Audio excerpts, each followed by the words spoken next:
Bonjour à tous, un partenaire privilégié depuis le début du Village des Recruteurs qui est également là aujourd'hui pour cette 4e édition ici à Villeurbanne, c'est Pôle emploi. Alors Liliane Guillier, bonjour, vous êtes directrice adjointe du Pôle emploi de Villeurbanne. La première des choses à dire, c'est qu'aujourd'hui vous êtes présent physiquement puisqu'il y a 4 conseillers de Pôle emploi qui dispensent sur le village un atelier hyper important aujourd'hui qui est intitulé 5 minutes pour convaincre. Alors qu'est-ce qu'ils apprennent ?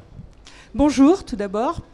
Alors, l'atelier 5 minutes pour convaincre est en effet très important parce que les employeurs qui sont présents aujourd'hui, leur objectif, c'est de recevoir un maximum de monde, donc sur un temps très court, et ensuite de revoir les personnes qui les auront intéressées dans un deuxième entretien. Ce qui veut dire que l'entretien, il va durer 10 minutes maximum. Donc l'objectif pour le candidat, c'est d'utiliser ces 10 minutes pour se mettre en valeur et pour savoir mettre en place ses compétences. Donc l'objectif de cet atelier, c'est de former les personnes à tout de suite avoir les phrases importantes et à mettre en valeur leurs compétences. Voilà. Ce qui n'est pas forcément évident au départ. C'est ce qu'on appelle l'art du pitch. Donc aujourd'hui, c'est valable pour tous les demandeurs d'emploi. Ils doivent, sinon maîtriser, au moins avoir quelques notions sur cette mise en valeur de personnel. Oui, tout à fait. Ils doivent d'abord regarder l'offre d'emploi, voir quelles sont les compétences qui sont demandées, voir leur profil à eux, et tout de suite dire, eh ben voilà, j'ai telle compétence, je sais faire ça, je sais faire ça. Ça veut dire qu'il faut préparer son speech, quoi. Exactement, c'est très très important de le préparer.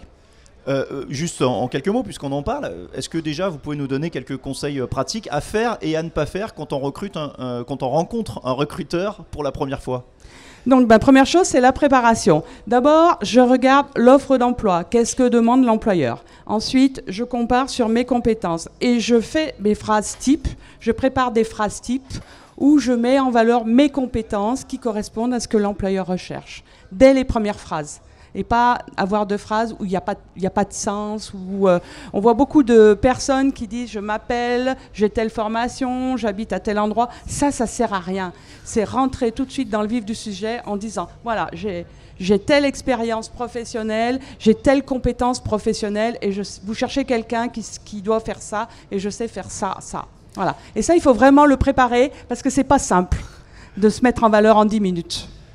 Est-ce qu'aujourd'hui, un candidat qui vient, qui n'a pas forcément le CV qui cadre complètement avec l'offre, il a aussi peut-être un peu plus de chance s'il montre une certaine motivation, une certaine adaptabilité, parce que les recruteurs aujourd'hui sont peut-être un peu plus ouverts ? Alors ça, c'est l'avantage de tout forum et du village des recruteurs.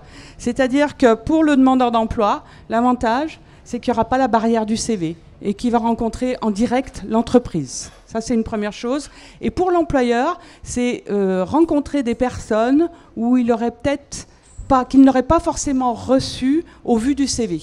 Et ça lui permet d'élargir un peu la palette de personnes qu'il doit recevoir. Mais ça veut dire très concrètement qu'ici, dans ce genre d'opération comme le village des recruteurs, il y a des recrutements qui peuvent se faire qui ne se seraient pas faits par une voie plus traditionnelle ? Exactement, c'est l'avantage du village des recruteurs. Parce voilà. que c'est l'employeur va rencontrer des personnes qu'il n'aurait pas reçues parce qu'ils ne correspondent pas exactement à ce qu'il recherche.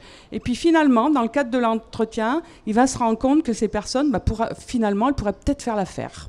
Et comment il s'en rend compte ? Il va poser des questions, il va lui demander quelles sont ses compétences et il va voir qu'elles correspondent. Voilà. On a à Pôle emploi la méthode de recrutement par simulation qui est sur ce sujet-là, où on recrute par les compétences et on va chercher les personnes qui ont les compétences, mais qui ne sont pas par habitude les personnes que l'employeur recrute. Ça veut dire que les mentalités sont en train de changer. On a longtemps reproché au système français, notamment d'être un peu arc-bouté sur le sacro-saint CV. Et aujourd'hui, on arrive plus vers des process un peu à l'anglo-saxonne, où les recruteurs sont plus ouverts et recherchent des personnalités. Exactement.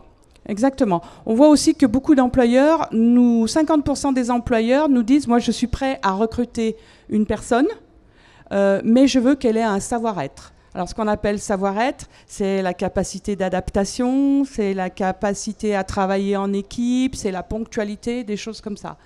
Donc, nous sommes en train de mettre en place des prestations sur le savoir-être parce qu'on se rend compte que c'est aussi important que le savoir-faire. On va beaucoup reparler aujourd'hui du savoir-être. On dit souvent que c'est la première impression qui compte. Si vous aviez un conseil pour terminer, voilà, sur les premières secondes peut-être de l'entretien, qu'est-ce qu'il faut faire ou ne pas faire? Alors d'abord, c'est la présentation.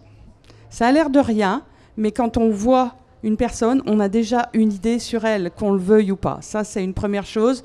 Ensuite, c'est d'avoir donc les phrases qui seront les plus importantes, les phrases qui vont le mettre en valeur, et puis avoir un côté dynamique. Voilà. Merci beaucoup et puis bonne journée à Pôle emploi. Merci.